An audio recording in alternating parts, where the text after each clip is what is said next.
So guys, we're talking about the two main challenges that come with trading. We said fear and we said greed.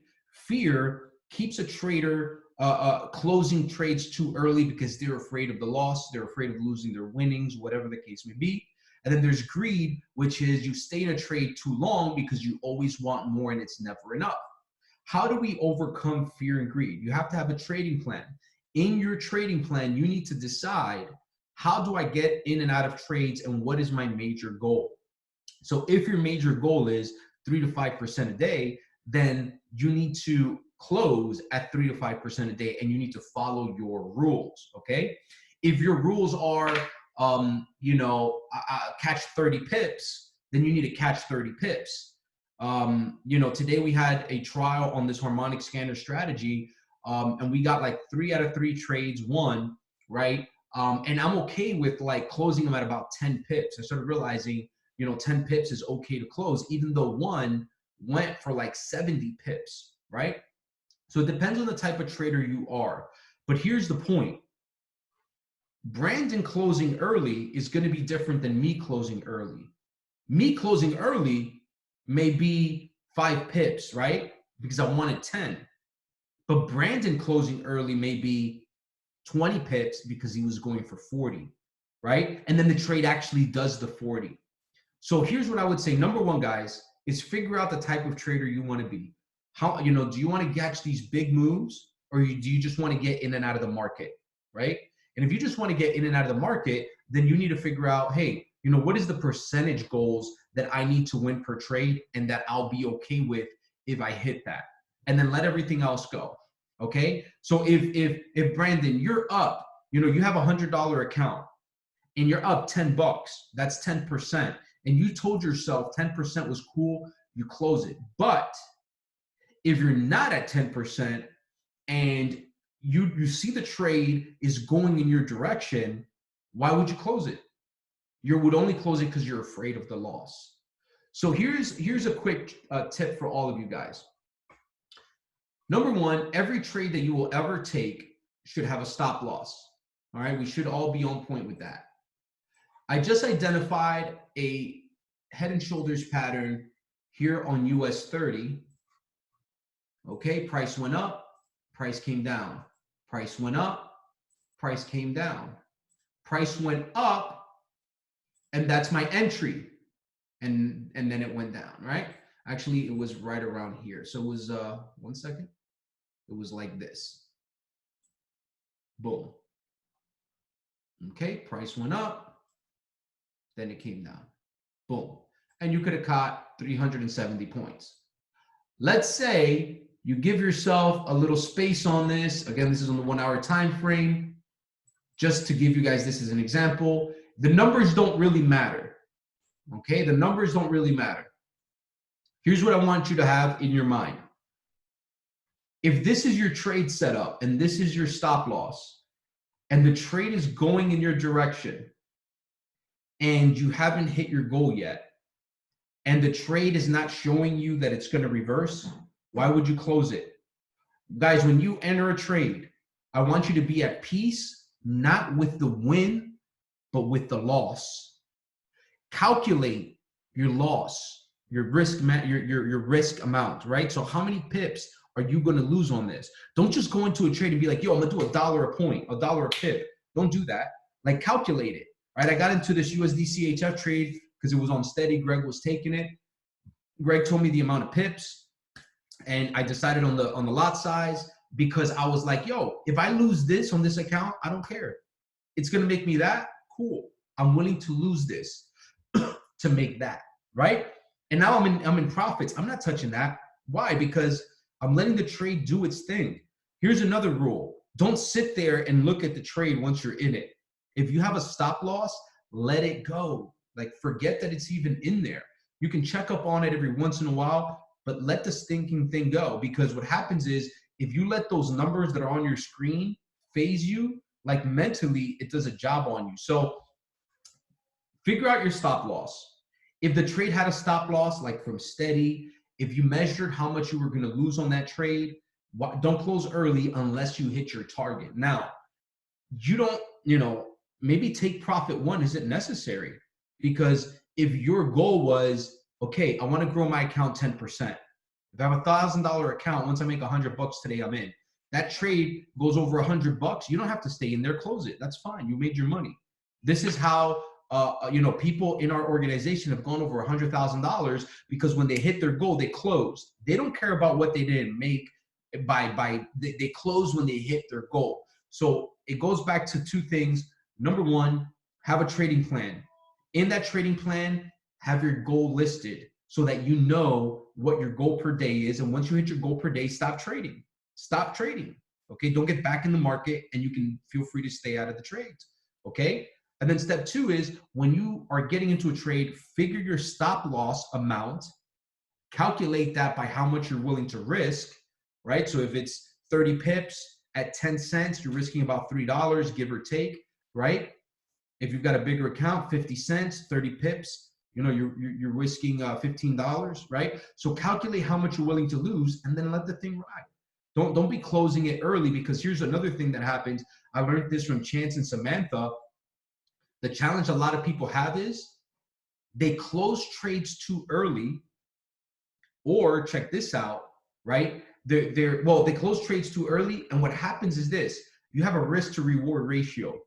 If you close way too early, then imagine you could have done, if you guys were on that steady training on Sunday night, you could have done a 1 risk to reward to, like, say 5 or 6.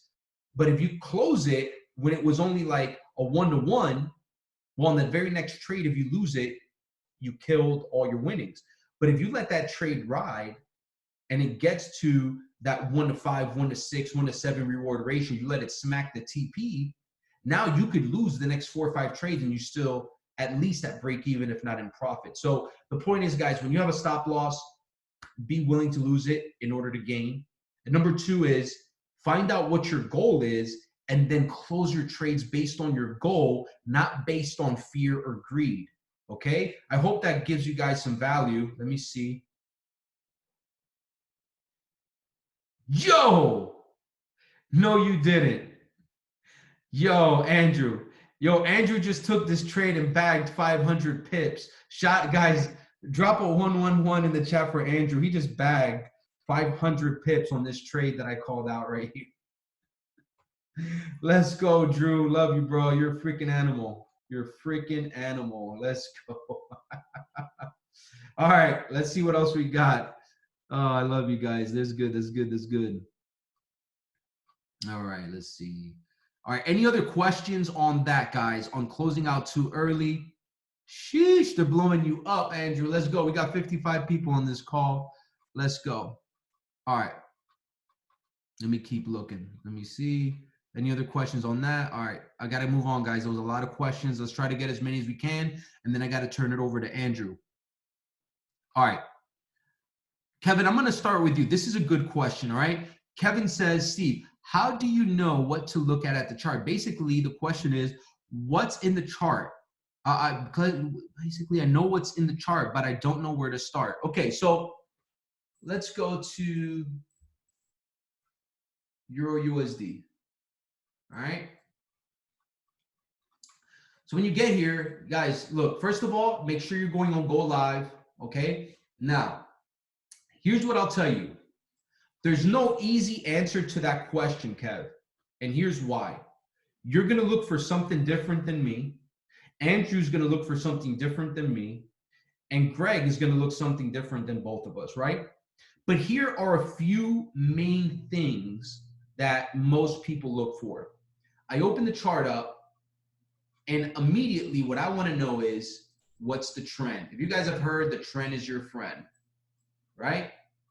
So we see that there was a massive uptrend on Euro USD, okay, all the way to about March 30th. Then we see my favorite pattern. What's my favorite pattern, guys? We see a massive head and shoulders on the 4-hour time frame. Okay, we could even put it something like this, and then this, and then this. All right. So now price has been on a downward trend. Okay. Now, first thing you want to look for is kind of like, what's your trend? On the 4 hour, it's been on a downtrend, but then we see that there was an area of support here, or a bottom, where price rejected. So now we see, okay, it was on a downward trend, bounced off this key area, and now it's trying to shoot up, right? So you've identified that. Now, if I take this to the daily time frame, on the daily time frame, guys, I'm on a downward trend. So I had a high, a low, lower high, but look, I had a higher low. So price could be reversing to go up, or it could be continuing to go down. But overall, I would say we're still on a downtrend, but we got to be careful that, we're not going to just pull back to go back up. Most likely, this may be going up now.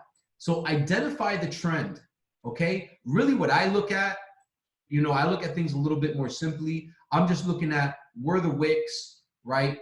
I see here that price could not pass this area. I would have scalped this right here. You're looking at,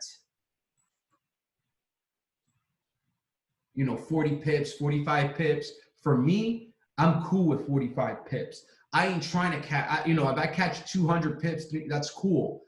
But I'm cool with short-term trades. So I try to look for key areas that price is wicking on. So here's what I would say. One, start in the higher time frame, like the daily. And let me get a chart going that doesn't have anything on it. Hold on. Let's do GBP, USD. Let's do it on a Wanda because I don't use that. Boom. All right. So you'll start on the daily. Okay. What's price been doing? Hey, price was kind of consolidating for a while. And then all of a sudden, price just freaking tanks. Where does it tank to? Tanks to this key area down here. Boom. All right. So I have a floor on the daily time frame. I also have a high right here. Price literally just nicked this price of 1.32 and just tanked. So I started looking at stuff like that, right? It was on a downtrend. Now it's kind of consolidating. Take it down to the 4 hour, right? Boom. You see prices kind of reacting in here. So start on the higher time frames, work your way down. If you're trying to do longer trades, you're going to do 4 hour to 1 hour. All right. If you're going to do shorter trades, get in on the 15-minute. I personally get in on the 15-minute and the 5-minute. Right now, price is just consolidating. So, on GBP USD, just kind of consolidating in this area. All right. And then you can take it all the way down to the 5-minute. Once I take it down to the 5-minute, guys, what I'm looking for are wicks. I'm looking for rejection. Like look at this. All right. Look at this push down. If you guys listen to the Trade House course, they talk about FU candles, right? But guess what I see? I've been studying Warren Wright. Look at what I see. Let me see here. And if you guys want to be clear, you come here and then you can invert the scale. Boom. Look at this, guys. Check it out. Shoulder, head, shoulder, boom.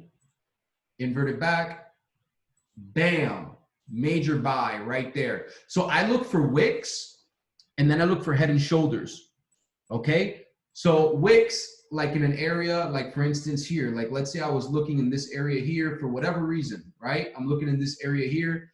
Guys, when you see wicks, it means that price is not able to pass it. When price is not able to pass it for too long, what happens? Just drops. Guys, when I use the word wick, I'm talking about these little lines right here, right? These are candles, these are bodies, these are wicks. Wicks, you get rejection, boom, pushes down, all right? And guys, I mean, I'm telling you, head and shoulders, I know some people are like, I don't use it. Listen to me. Head and shoulders are everywhere, everywhere. It's like the freaking Matrix. Look at that. Catch a head and shoulders, all of a sudden, bam, 34 pips right there. So there's no like magic formula, okay? There's no magic formula, but the big thing is where's the trend? Is it going up or is it going down? There's a lot of push going down, so I would want to be looking for downward movements. Take it down to the smaller time frames. What's price telling me, right? And then I look for things like trend lines and whatever, you know, it just depends on what you're looking for, right? So if I'm on the harmonic scanner and I'm looking for sells, I'm looking for wicks from the top. If I'm looking for buys, I'm looking for wicks at the bottom. And then I look for patterns like head and shoulders, okay, and things of that nature. Okay, look at this. Look for things like this. Look at this market structure pattern. Study Abel Melendez, guys. Market structure patterns. This is called equal highs, also known as double top. Price hit this key area, could not pass it, drops. What happens the second time, guys? Comes to this key area, could not pass, drop. You enter a sell right there. Okay, let's see what that's worth. 1 second. So just seeing wicks on the 1 hour time frame, seeing a key area.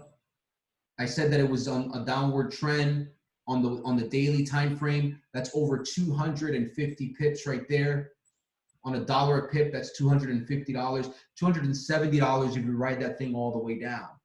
Okay, even if you write it down in the first major move, which is here, 124 pips, you're in and out the game. Okay, so look at the higher time frame. Look for if you're on an upward trend or a downward trend.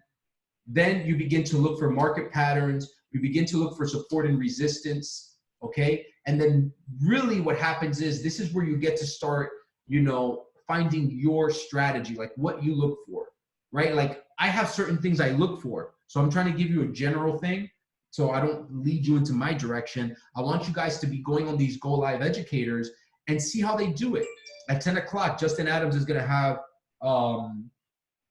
at 10 o'clock, Justin Adams is going to have a training on how he looks at the markets, right? So get on these sessions and look for things. Christopher Derrick, he looks for boxes and breakouts. So, you know, generally speaking though, start on a daily time frame. It's called top-down analysis. Start on the daily, the weekly, find zones, then move down, and then you want to start looking for market patterns. Abel Melendez is good at that. And I really want you guys to focus in on wicks. Look for wicks because wicks help you dictate. Look at this big fat wick right here. Look how long that is, guys, right? So price tried to shoot down and it couldn't, came back up and then shot up 150 pips. So just looking at this wick, all right, shoots up 150 pips. So that's some simple stuff to look for. I know it might sound complicated. There's just a lot of little things, and that's why Go Live is important. See who you vibe with and whose energy and strategy makes sense. Exactly. Go on Go Live and find somebody that you really, really like. Head and shoulders, #1 reversal pattern. I love it. Oh, I appreciate that, Greg. Dope. All right, let's see what else. I got time for one more question, and then I'm going to bring up a guest speaker on tonight's call who's going to drop some harmonic scanner stuff. Super simple. If you guys like simple, you're good. All right. Max, the harmonic scanner does 15-minute, 1 hour, 4 hour, and daily. They're all good, but really we usually specialize between the 15, 1 hour, and 4 hour. 4 hour being very long trades, all right? You could be in those a few days.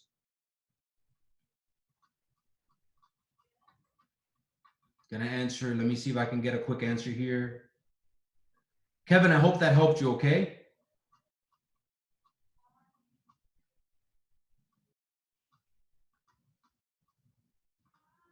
What are the best trading strategies you should always use? Kind of going through, Nardia, going through what I just said, you know, kind of know where the trend is going. So if, you know, is it going down on the 1 hour?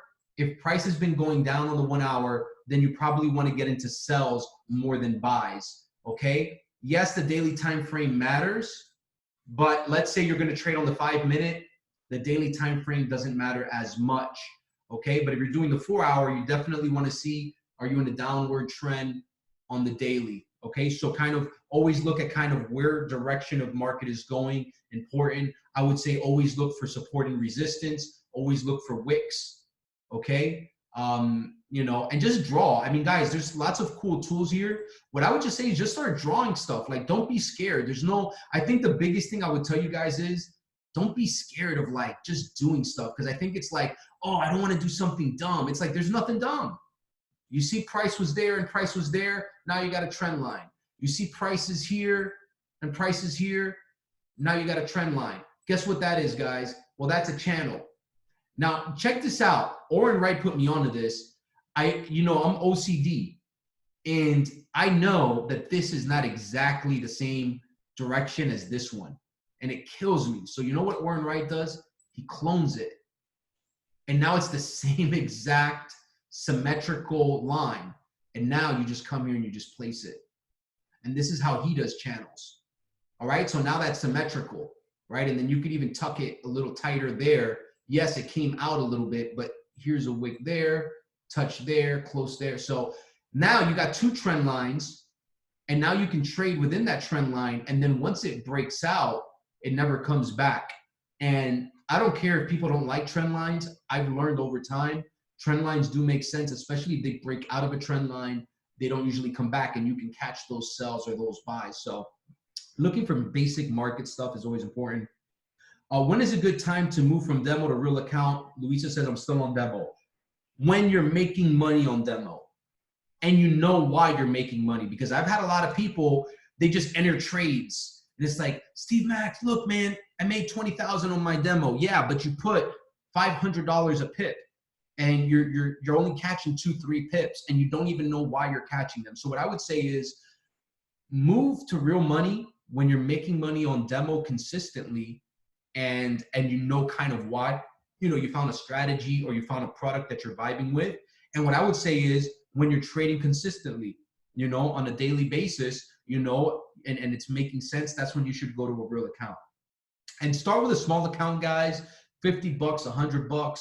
If you're really feeling this and you know what you're doing, $200, but you don't need to do more than that when you first start. I don't care how much money you have. Trying to figure out a strategy, Mo, I want you to watch educators until you fall in love with one that really makes sense, and then start there. Pending orders versus market execution. I have a video on that. Remind me to send it to you, Chris. Send me a message on TradingView, all right? Market execution is right now, but you need to understand what the other four are.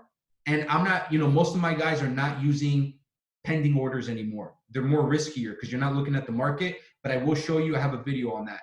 All right, I think we're good. Anybody else? Let's see.